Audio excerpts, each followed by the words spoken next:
All right, so today's podcast, I want to touch on the energy systems of Christianity, or Judeo-Christianity, as it truly is. It's really one religion. Despite the history and the uh, ego of humanity separating the two ultimately in very unique ways of evolution, the reality is there's no separation. You could say Christianity is like Jew-ish if you want, because it's really a continuation of what Abraham ultimately demonstrated and modeled. And that is that the Word is what is embodied. And at the beginning of existence is Word. And so we wonder sometimes, you know, what this means. And the word actually doesn't just mean vibration, it means vibration, right? Until we had a physical existence, a time space for there to be space for vibration, there couldn't be word, right? Because there was nothing to vibrate in a mental, emotional state, a word state, even in a atom state, a quantum state. The concept of what vibration is doesn't actually take form, if you will, until you have a time space for there to be vibration. Now, for many, we call this the Big Bang. In Judeo-Christianity, we call it Bereshit Ber Elohim, in the beginning of God's creating. In the beginning I created beginning, and in that beginning I created now, is how I like to teach it. And in that now I created time space, right? And so these things are important to understand because, like John 1, he talks about being the Word. Ultimately, what people make a mistake about is not being well educated and informed on the truth of what was being transmitted, and thus falling back into what is like the colloquial understandings of things, not formal education of these things. The reality is to truly understand Judeo-Christianity, you have to read the work, and you have to have common sense, and you have to understand light. Like you must understand these things. Many Christians, if you ask them what the Zimzum is, they wouldn't be educated on this. And so they don't actually live as Christians, which is to be Christ. They are to be one with Christ in all things, which is the human form of God, the alignment with the Son. But ultimately putting God on high. The Father is greater than I. The Father being that when existence came in from the all, from God as the all, that as it created the house, the bayet, the letter bet, the beginning, the Big Bang, it formed masculine and feminine in union. Through the lens of being in a physical body, the Father then is the highest, entering the mother at the same time of existence of now. This is the beginning of Genesis. It's not spoken about very well. People who were very poorly educated on many subjects had a lot of voice about these things through a period of time where it suited their needs. But now that we are in a modern times, we understand where the beginnings started, the first beginning, the beginning of now, and the beginning that was created, when I created beginning, the Big Bang. Knowing these things, we can put this all together. Science and the language of transmitting the understanding of reality through the Judeo-Christian lineage, they align. We evolved from dust. We are literally made of dust. There was no life on this planet. There was then dust that eventually created DNA and RNA and eventually created the first single-cell organisms, all the way on until there was this form, until this now. The same now that was before there was life is still here after, because there's been the same now from the beginning of beginnings. The point where Jesus talks about, people ask about the end times. I believe it's in the book of Thomas. He goes, how can you ask about the end when you don't understand the beginning? You have to understand the beginning of things. Once you understand the beginning, then you can understand the end of things, what that means to be eternal, what ends are. You can work backwards. This is actually fundamental Judeo-Christianity. There's a whole understanding of this. So when we talk about these things, this is modern Christianity, but for olden times we would have called this Kabbalistic understanding. This is the understanding of language, the beginning of vibration, what each letter means in the alphabet of Jesus Christ. If you don't understand language, right? If you don't understand how the Revelations 22 brings us to the Sefer Yetzirah, which is about the tree of life. Revelations 22 speaks about Eden, what it means to be in Eden, the river in Eden, and the tree of life on both sides, one on each bank. But ultimately, that's speaking to the Sefer Yetzirah, each tree being an example of the language and what is being shared by speaking truth, is part of the required understanding to actually be a proper Christian. Now, there's different ways to get this information. There's some Christians who just read the Bible and they understand this. In fact, the literature of Judeo-Christianity actually is a yoga. Matthew 11:29, literally, where my yoke, it is light. It is to be one with the embodiment of God embodied. It is be this with me. That is what Jesus literally commands us to be. Be one with the embodiment of being with God. Just be with God in all things. Well, how do I do that? And this is where things get a little interesting, right? Because in the traditional sense, the apostles went off and made the church, and they modeled things, right? If you read the book of Andrew, you see, which is Apocrypha, you see an apostle explaining exactly what the apostles really did, not just writing letters and trying to influence things, but really modeling what Yahshua did, what Jesus did, and explaining somewhat of how this works. When you speak only truth, you feel only your truth, you experience only truth, you have power. Now, this is the energy system of Judeo-Christianity, the word. When you start speaking only truth about the reality of the world and how it came into being, it gives you an authority or a right over certain qualities of life. Specifically, the power to see deceit as what it is. A disease, an evil, an embodiment of that which is called Satan.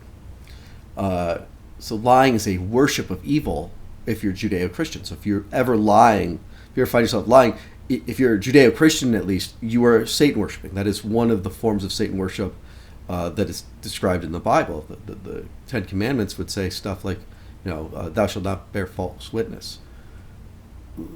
This understanding is from Moses on the mountain being hey, I am that I am. Hey. Just as Jesus said, I am. Being the I am is being Christ. It's being Messiah. It's being one with Moses and Jesus, and then doing as best as you can. And there's tools for this, right? In every other religion, there's actually a set of programmatic tools, so to speak, to improve your quality of doing this.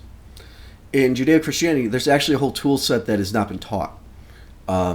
Unless you were specifically Jewish, or you sought this out in modern times where, this stuff's actually as easy as a Google search and a book, picking up a book or finding a teacher. However, prior to the internet and certain bookstores really carrying this stuff, this information was not readily available. You had to look to others who had access to it, who tried to digest it and explain it. And we have other groups that tried to remove the Judeo-Christian lineage from it. You have things like the Masons, which actually practice Kabbalah, but in a new form, or the Golden Dawn's another form of this, Hermetics. I teach Hermetics, but not under the Hermetic style, so to speak. I teach it more of the Jesus style of understanding God in all things. Also have a version of this. But the reality is you have to know the roots of what is being said in that language. And so the alphabet in Judeo-Christianity actually holds power when you speak with truth, just like, honestly, every language really does, because they are all of God. For example, Sanskrit has the same quality of this. Tibetan has a similar quality of this. Multiple languages that definitely speak to the value of the words, like the yoga of Sanskrit if you will, is the same idea as what Kabbalah is. That it's not special in any way, short of the fact that for myself and my own practice, I was brought to it. I had visions that led me to understanding Kabbalah by visiting Svat and seeing that it was actually a very powerful truth, because Jesus is the Son of God, and what that really means that he's also one with God, but also the physical form is lesser than the all, and that this is recognized by the form. And at the highest level of enlightenment, he's saying, be me. And this is what we see in yoga. This is what we see in Taoism, Buddhism. That they're all the same thing with a different tool set. So the tool set here, there's actually a vast array of them that were stricken down throughout time, ultimately by the ego of groups of people who wanted to, while denying and not being completely orthodox, specifically pick out parts of the Bible, surprise, surprise, specifically the Torah, and say, no, we're not allowed to worship this way. It's not the right way, while at the same time picking and choosing that throughout history, instead of going, does this work?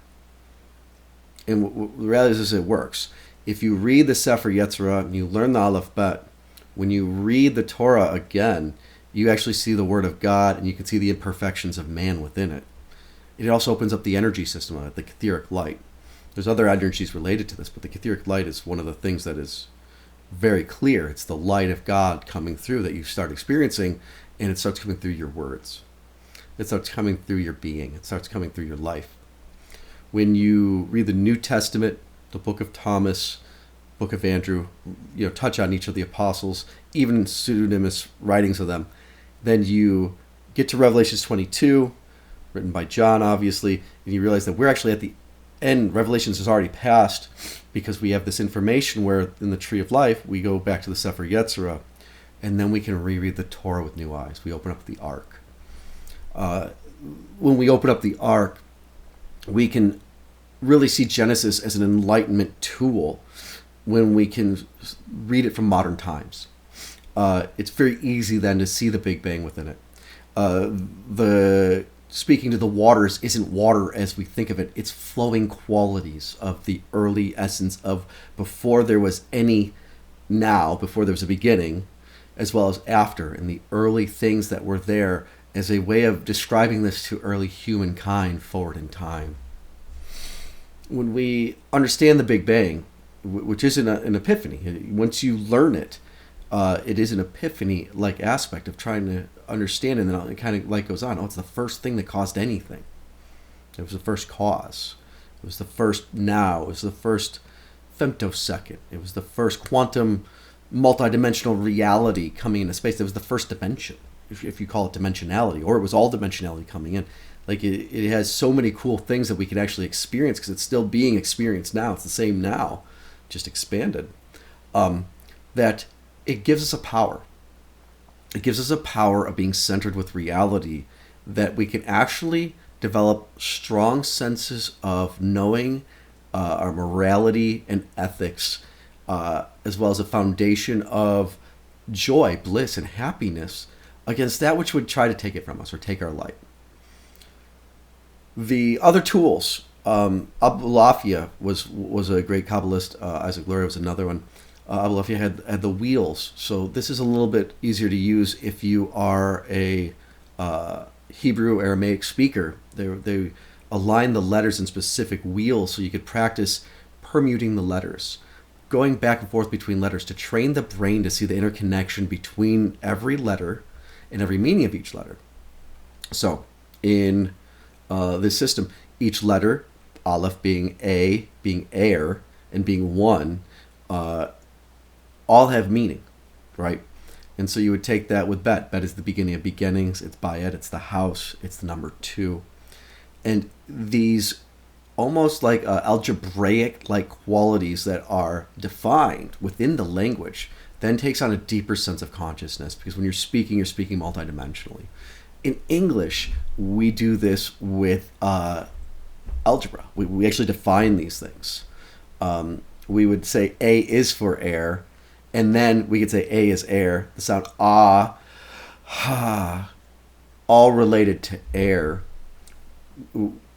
ties us deeper into this, and I put my hands here because in Kabbalah, this is the area of Aleph, the mother letter, the equilibrating between the fire and the belly is the water, and here's air separates water from fire. Your eyes are fire, and then we have fire, and then the air, and then the ground is water. Fire being the light, the sun, as a internal external pattern we see within reality that is also seen within the language, which is the fundamentals of how we communicate.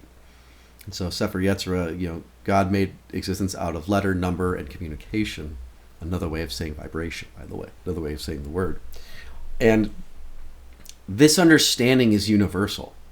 So you can remove to an aspect of it, depending on which way you want to look at it, because you can do this in other languages. You can do this in Sanskrit relatively easily. You can do this in Tibetan relatively easily with their Bam and other Om, and as well as you can do this, I believe, as well in Taoism, although I'm not familiar with the language as well because it's pictograms, it's Chinese, but the understandings of certain letters have similar qualities. Egyptian is also another one that would be kind of like this. But by recognizing these things, if you said like Abba is father, right? Rabbi Abba is rabbi father, teacher father. The father is greater than I. Abba is greater than I. Abba, also a great band, but like it's Aleph, Bet, Aleph. So you go air, house, air, 1, 2, 2, 1. The idea is that as you naturally speak this language, you're speaking more to the essence of reality all at once. Amma, Aleph, Mem, Aleph. Again, Mem is water. It's another mother letter. The elements are in this. So when you're saying these things, Mem is literally the feminine. It's the feminine quality of water.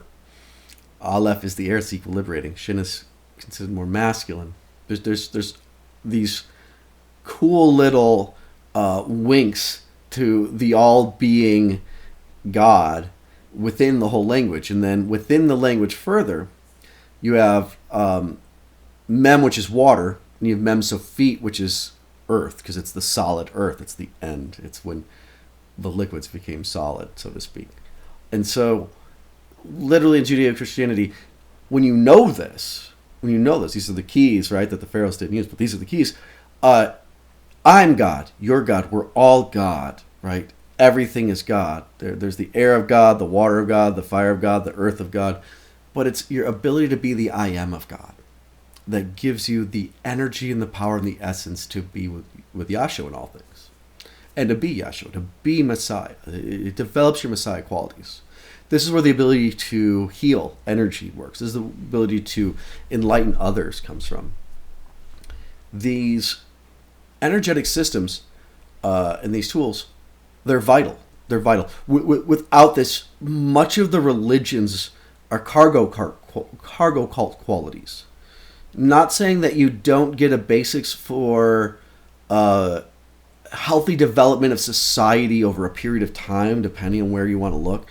But ultimately, without the actual tools of things like Ophanum Yoga is another one, the physical asana set, right?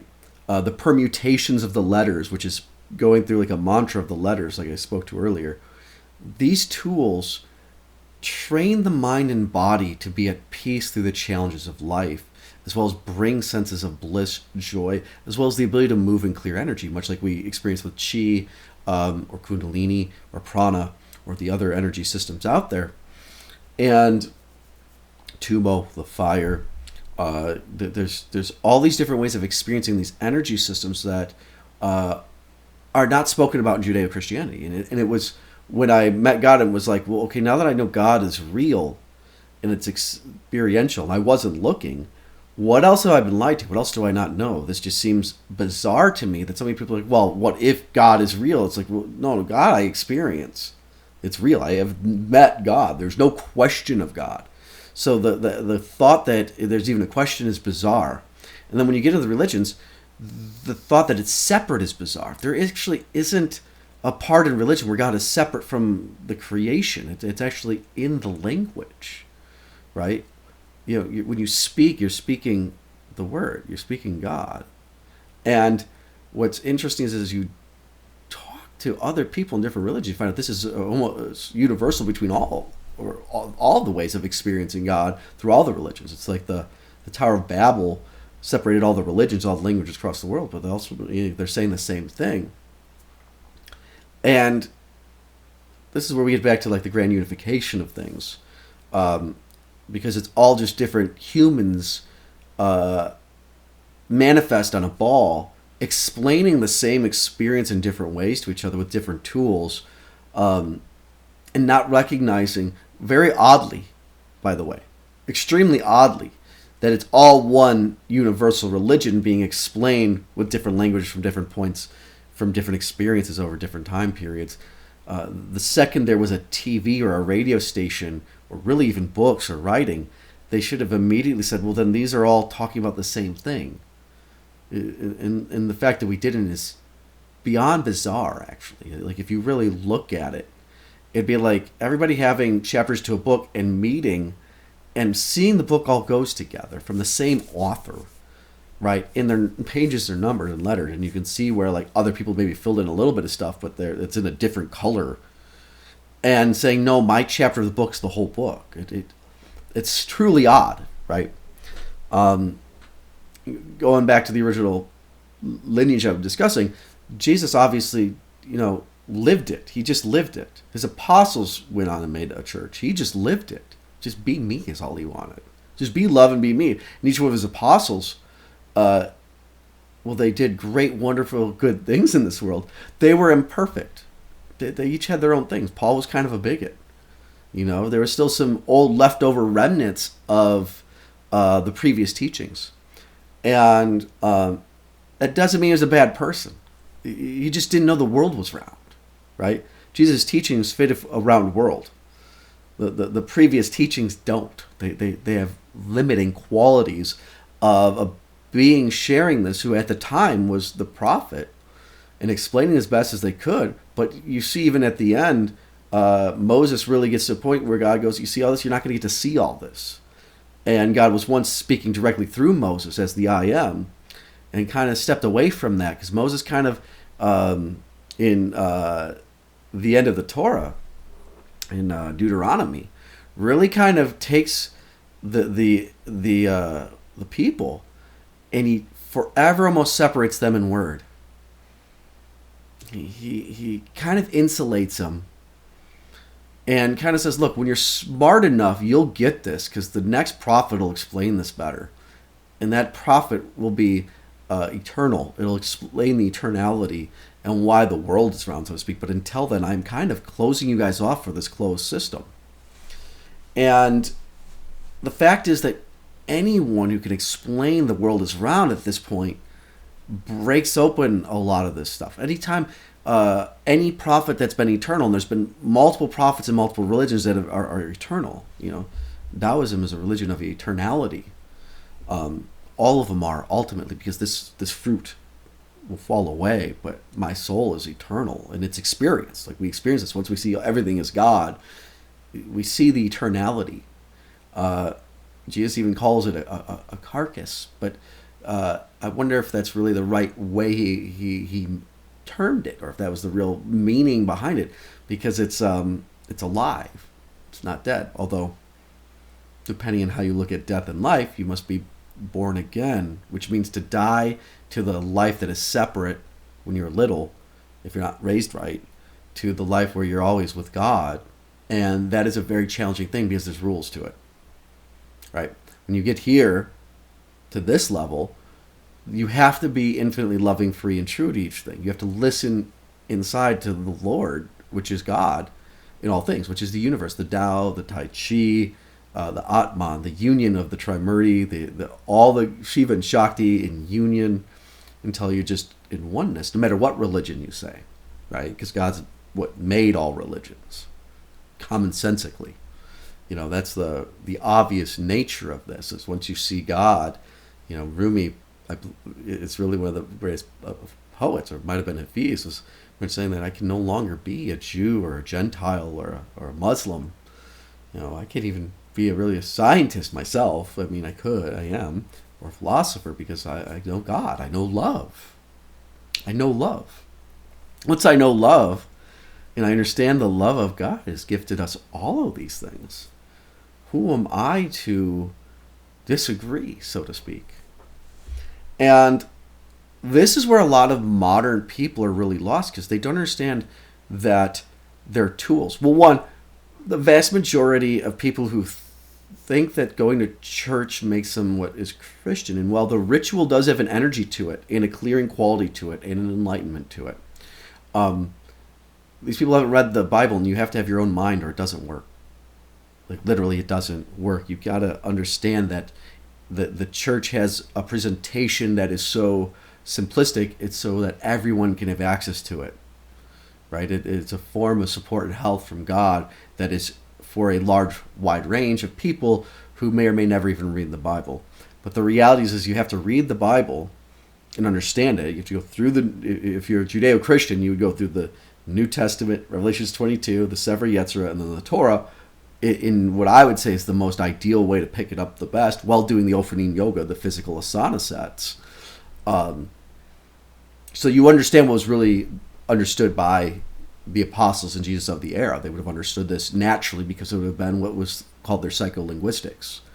Just like we understand certain things in English, or because it's in our nature,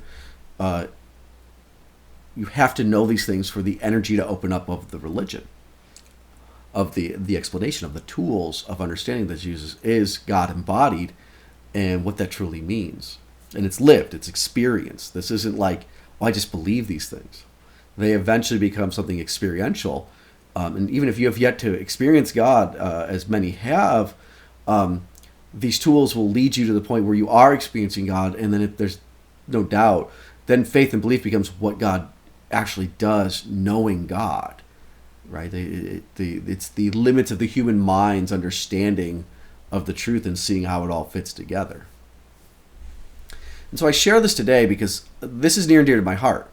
When I met God, I was very much brought to Israel afterwards. I got to stay with wonderful people. I'd never been to Israel, nor did I ever think I was going to go to Israel. I was very thankful for all of them. And I went to this breath workshop, and I had a vision of this blue jewel. Didn't make any sense. The shaman didn't have any understanding of that. At the time, visions were new to me. Didn't realize there were so many people who have visions and communicate with God in such a way. And so I end up almost not going on a certain part of my trip, and I have this vision of me throwing up this jewel. And I go, well, no, this seems like I'm going the wrong way. So I visualized spotting the jewel, and I changed my mind back to where I went, which is Sfat.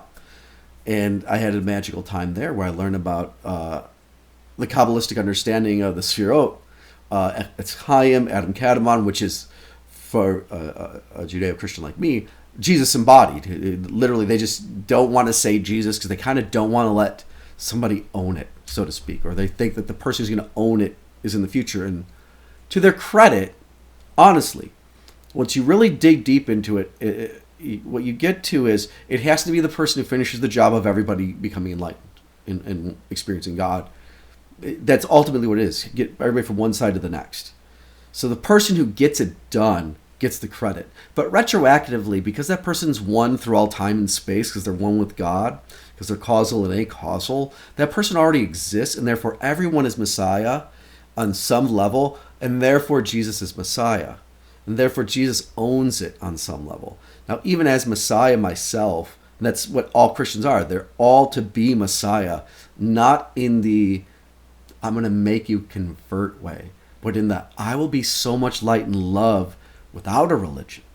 I will just be with God like Jesus is, to the point where everyone else around us just is with us. And that's how it works. That's what Revelation 22 is about. It talks about breaking the curse. The curse is that we're locked in some way into this lineage style, rather than having it free us and going to where Jesus is like, no, don't you guys get it? I'm with God. It literally says in this book, the Genesis, if once you understand this, look at it from my eyes, from the I am eyes. I'm that which brought forth books. I'm that which brought forth all books. I know all books every book that will ever be, every book that is ever written, every book that could be ever conceived of. And I'm the embodiment of that. I'm the embodiment of every time and space, every dimension, every location, every incarnation, every tree, every door, every piece of wood, every portal, every window, every light. Every photon, every planet, every star. And I'm that embodied. And the limit of this embodiment is just as much light as this can shine. And that is being Christian. This is ultimately being Jewish as well. When you relieve yourself of some of the traditions that are passed down that haven't been tested, right? They're just to keep society together, versus do we experience a different, more blissful experience of existence, which they may, without going deep and without a judgment on it, they really may. That is ultimately the call, to be that much light and love in all things, no matter how hard it is. And there's tools within the writing that explain how to do this, not just literally but metaphorically.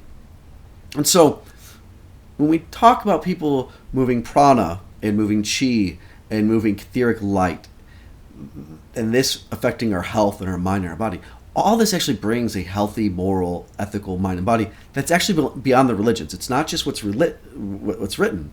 They become self-evident qualities of light, because everyone then is, on some level, Christ becoming Christ.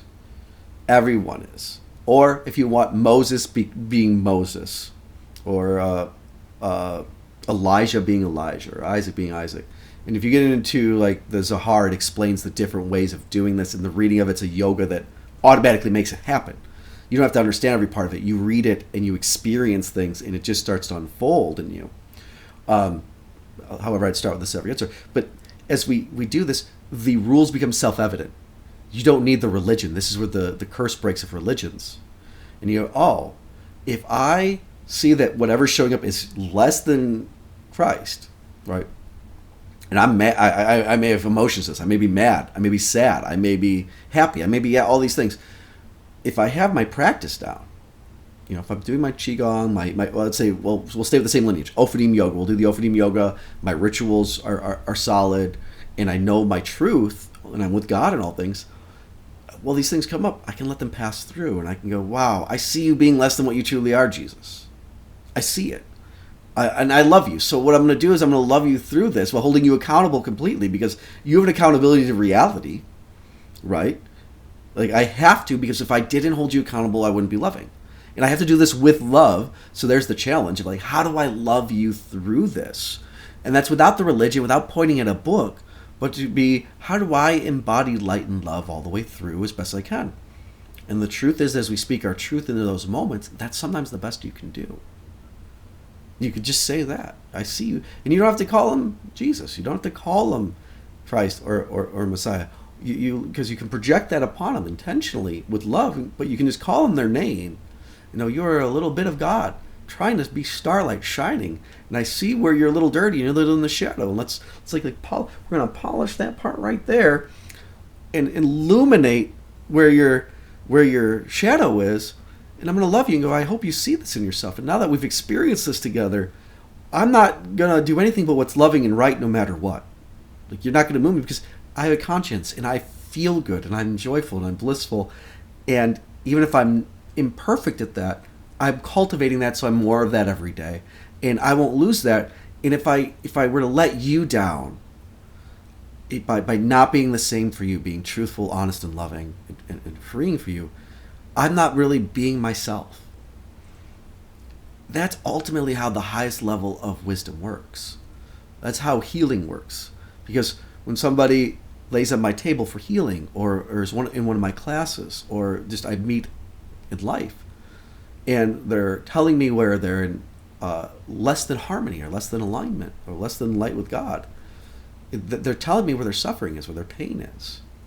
It would be unconscionable for me not to, if it was within my loving ease, not do something for that. And I don't have to use a religion for that. I can just say, that sucks. I wish for that to end for you. Let me see if there's something I can do for you. How can I give to you? But the truth is also, You don't have to lose yourself. You can go, and for me, I need to give that to myself first so I have a full cup so I can give that. Now, this is not taught well. This isn't taught well. People have pointed at religious works and excused their evil since we started making books, right? Like this is not new. What is new is the understanding, because we didn't have a plethora of access to the works themselves to be read with common sense, and to be read and understand that these are real human beings like you and me, who spoke with God like you and me, and transmitted this forward through time. And now we have more and more people doing this. This is what people talk about when they have awakening, when they experience God. Devakut is to cleave to God. In yoga you say yoga, to yoke. In Judeo-Christianity we say yoke, Matthew 11:29. Devakut, to cleave to. Kabbalah is just another word for yoga. Some people would say, well, no, it's something different. But honestly, once you look at the other religions, they all have a similar form. Now the question is, when it comes to word, is it the most powerful? Possibly. But it's also one of the most under-taught and underdeveloped tools, primarily because of Moses, primarily because of Deuteronomy, because Moses provides these things and says these things are self-evident that aren't necessarily true once we have a round world. And so then his word breaks down. Not all of it. He was an amazing prophet. He did great things in the world. See, the other danger here is, and this is what I worry about, is by speaking truthfully about this, people feel denigrated. And that's not the intention. There's been, through every religion, people who do backflips to justify the imperfections of humanity within the prophets by saying, see, they are unfailable because they were with God. Instead of going, you know what? They were imperfect the way God wanted them. They were flawed. Right? Their flaws made them beautiful, but so did their love. Their love made them beautiful. And if you can accept them as human beings doing as best as humanly possible, it's really easy to go, and this is where they were a little short at the time. This is the best they could do in that era. People didn't stop talking to God. God never stopped talking to us. God also talks to us through the events of our experience of existence. This never ceased. This is just the language of understanding where our life is and reading from our book of life.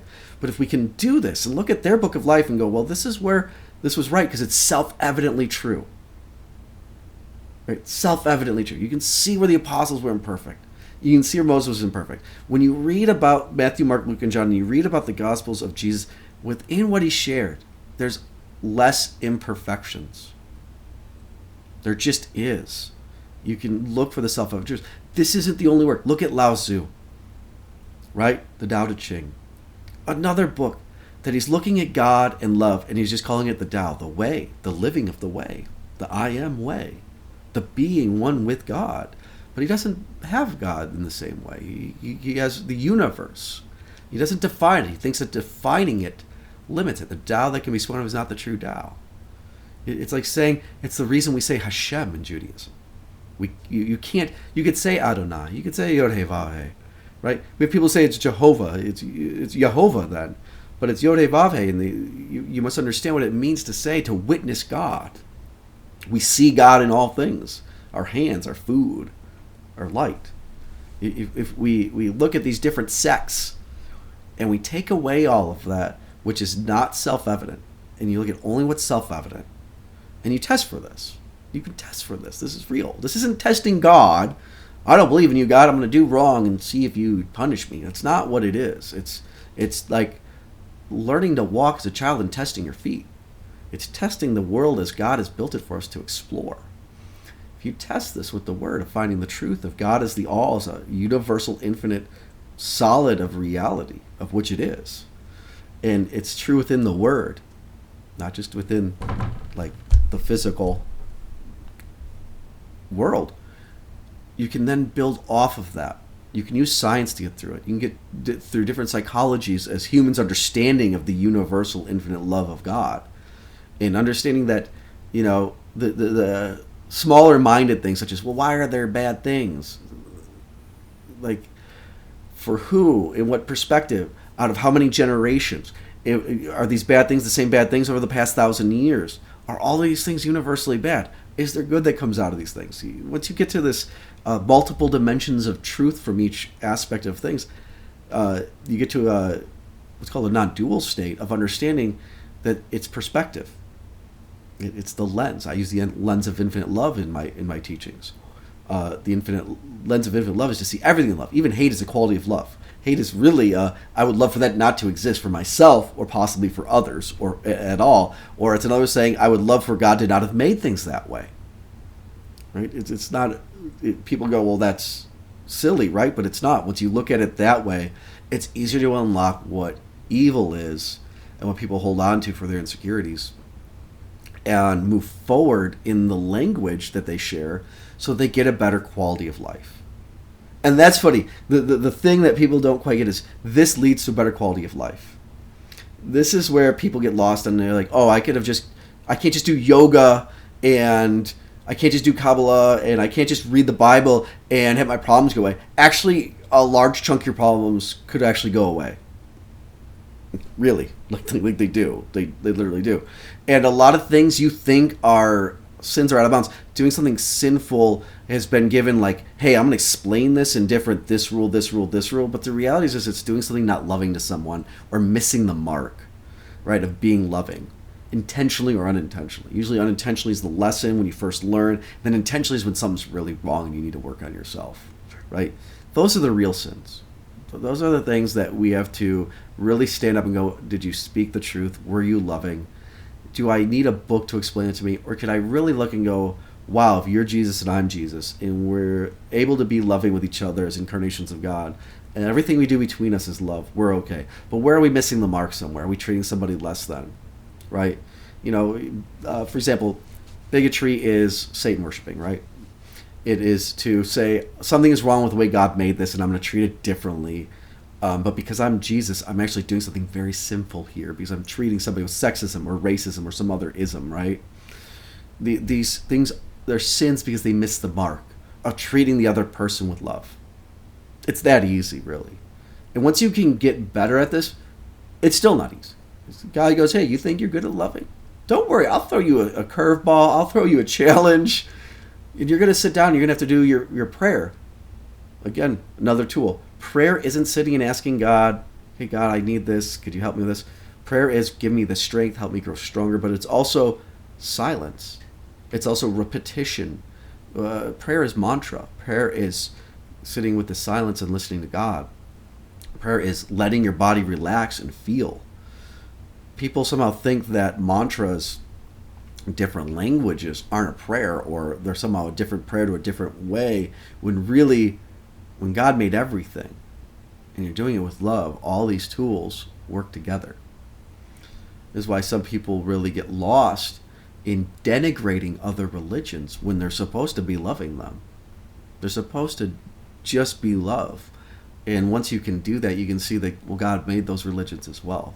And the thought of converting people becomes a sin. But the thought of transformation, of being with love within and modeling it, becomes the right way. There's more tools than this. There's more development than this. This is just a primer. I think I'm going to put a lesson out at some point. But I say this because there's so much misinformation out there. There's so many uneducated voices out there right now who have no validity. They have not done the reading, they've not done the research, they've not done the practices. And they speak as if they have authority because somehow on a line, or in modern times, we give these people these authorities when they haven't modeled the level of being actual Yahshua. And the ask is for all of us to hold each other accountable where we're being less than love in our word, in our body, in our speech, in our behavior, with love, so that all of us can go, oh, I didn't see my shadow. I didn't see I was not being loved there. I wasn't perfect there. At some point, we just love and we allow it to happen. This is the strong love, the Vera, and the merciful love, is said. The right hand, right? The right hand where Jesus sits is mercy. All the way to the end, merciful. I'll be nothing but love. All the way into my death, I will be love and mercy. What's the left hand? It's strength and severity. It's the other side of the I will not let you harm me or anyone else. I will take up swords against you. I will ensure my safety and the safety of my loved ones. You can't treat me like this. You can't treat them like this. You can't treat people bad in any way. You can't be anything but love. And that is that. And you are an aggressor, so I am allowed to defend myself. It is not an aggressive stance. It is a self-defensive stance when we're with God. And that brings up things like, well, what's ahimsa? Doing no harm there. That's why it's a self-defense. That's why the word is there. The word does this. The apostles followed the merciful side. Many of them were crucified. They were persecuted. They fought with the word in strength, which is ultimately what we really have our strongest power with. When we're all with the truth, and we're all with love, and we're all with freedom, our word carries farther. You can't deny the truth. You can say there's multiple lenses to it. There's multiple parts. There's multiple dimensions to it. But the truth is not deniable at the level of self-evident truths. It's fundamentally, if you're in America, the nation's based on it. Declaration of Independence. We hold these truths to be self-evident. All humans are created equal. All men. It means all men and women. But are created equal. We are all born equal. We can then live a life that lowers us. Some people are raised to great heights. But ultimately, the greatest height is with God, and we're born at that level. So really, if we stay in union, it's we stay at the same level or we lower ourselves. There's a proverb about, being innocent is as easy as being a child, but ask a man of old age how well they did, and you will see how challenging it is to be so innocent. But the truth is, and I'm going to close with this, is you can be that innocent your whole life. There's a thing called sexual innocence. Often we equate innocence with violence, degradation of others, lies, and sex. And the reality is once we grow past certain qualities, right, like lying is an immature behavior. When we're corrected, we grow up to mature individuals where we don't actually have to lie. Lying causes dual thoughtmanship within our brain, which causes mental health issues, actually, because you have to remember the truth and the lie in case you ever have to navigate a situation. The more you do it, the more your brain works in an unhealthy, unbalanced state. When you cease doing this, you feel better, you think clearer, you become innocent. You don't have to carry anything in your heart, your soul. You don't have depression because of it. You don't have other issues. Innocent people and truthful people have less mental health issues. They have less physical and mental and emotional issues. They have less life issues. Even if life challenges them, they handle them strongly because they have the truth. They have the word with them. When you have something like sex, we've denigrated sex, but when you really read what Jesus says about it, it's almost nothing. It's about love. And if you treat your partners with love, you can be in a state of innocence when it comes to romance. That's something that isn't explained very well, but the church set up certain things for the needs of society, for the general public, because this is a mature conversation. Then you go further and you go, the innocence within the Ophanim yoga, the physical asana set, the prayer, the practice clears my energetic body. It actually removes sins. I'm able to be forgiven in one way, but then my body actually releases these somatics. And so I can live a sin-free life. And this is ultimately where we get back to being one with Jesus. Have I sinned? Of course I have. I have. I can't deny this. Have I made atonement? If I found absolution? Have I done the tools to remove the somatics of these things? Have I helped heal sins that weren't even mine because of misalignments, because of my ancestors? Yes. Ultimately, yes. Does yoga do this? Does Qigong do this? Does Ophanim yoga? Ophanim yoga is the asana set of Kabbalah, Judeo-Christianity, if you're not aware. Yes, these things do these things. And speaking your truth where you were wrong actually clears these things out. God will give you a chance to redeem yourself. And by redeeming yourself, you become pure again. You really do become pure. It's not as simple as I ate the host and I drank the wine, and the memory of someone who died for our sins is the only thing that clears me of sins. It actually does. The ritual reminds us that Jesus was the bread and blood, the body and blood of the all-embodied. And the way by which the food got to the table is God. And the way by which the wine got to the table is God. And the grapes that were grown. And the baker that made the bread. And the soil. And everything that it took just to get to that moment. Do this in memory of me of I'm always with you. I'm always with you. always with you in everything, is what was shared there. And by knowing that, you can sit back and go, God, I know you're here with me. Help me. And help was always there. Help is always there. Whenever I've asked, help is there. That help sometimes is, I have to get my butt stronger. I have to work harder. But it's also been people coming up to me and saying, hey, let's talk about something. Sometimes out of the blue. Sometimes random things will happen. Miracles will start happening. When you're with the truth, miracles happen all the time. You're in God land. And I'm gonna add this. Don't take my word for it. This is the mistake. Don't take my word for it. Go read these works. If you are someone on the path, if you want to get over depression or mental health issues, if you want to know how these things work, if you want to actually experience something, if you want to know what the science of this is, to actually experience something, here's how I would do this. Read the New Testament. Take away the letters. Just read the New Testament. Read them. But remember that there are people like you and me doing the best they can with the greatest teacher that ever lived. And everyone in union with God is the greatest teacher that ever lived. That is the practice of Guru. But know this. And even that teacher saying, God is greater than me. The Father is greater. God is greater. Ein Sof and Ein Sof right? Greater than me. Abba and Amma, greater than me. Hokman Bina, greater than me, okay? These things are greater than me. But in alignment, I am these things. And when you do that, you have the Spirit. You can feel it. It's something experienced. Read the work. Read the New Testament. Then go pick up the Sefer Yetzirah. I prefer the one with Ari Kaplan's notes. Read it. Read the short version, read the long version, and then read all his notes. And at the same time, practice Ophanim Yoga. Practice the physical asana set.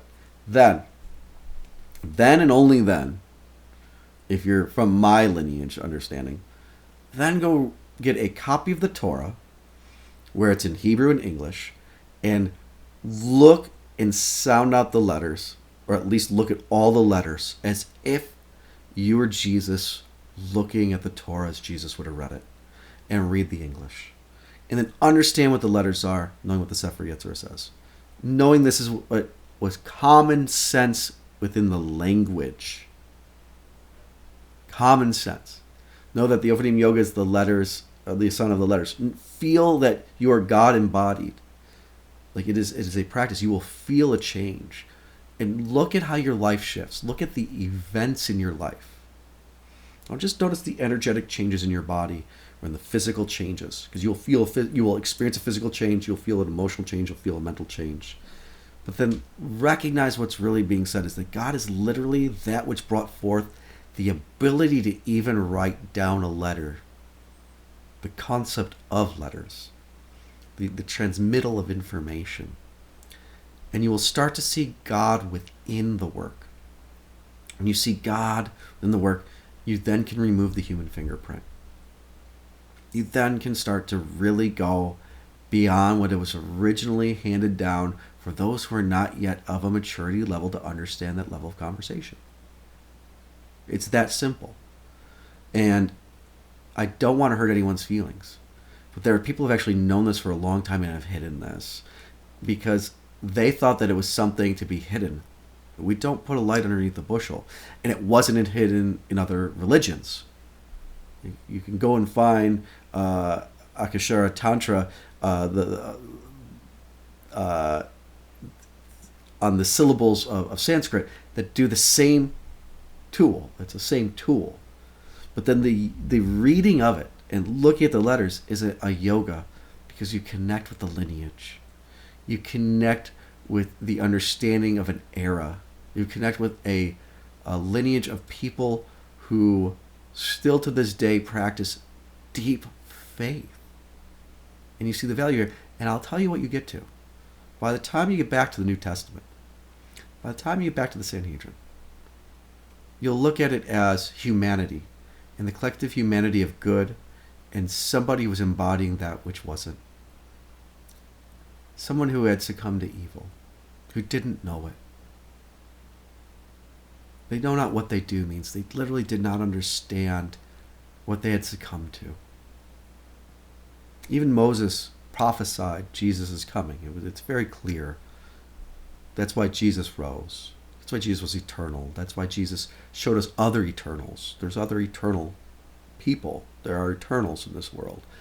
Their forms fall away. We become eternal. That is the philosopher's stone, as it is taught in some eras, and those who like Harry Potter. As soon as there's one, there's many. We multiply. And by doing this, your world opens. Your world opens up. And you will witness God. You will start seeing the truth. And you'll start going, even if you don't think he was ever Messiah, it becomes a non-issue. It's not the actual topic. You'll find out how many people have made jumping into this decisions without actually reading and going, well, it's a non-issue once you understand what's being said. Because there's a Messiah, if not now, in the future, but if in the future, also now and in the past, because that Messiah is one with God and God is eternal. The fact that there's a human that helps us all awaken means that everybody's Messiah, and everyone who connects with that energy is Messiah. And this actually is taught, that we all have Messiah within us. And so he wasn't the Messiah, if you say that in certain terms, because we all are Messiah. And so because we all are Messiah, he almost loses his name. Yahshua almost loses his name and becomes just everyone embodied that could ever be. And so is everyone else.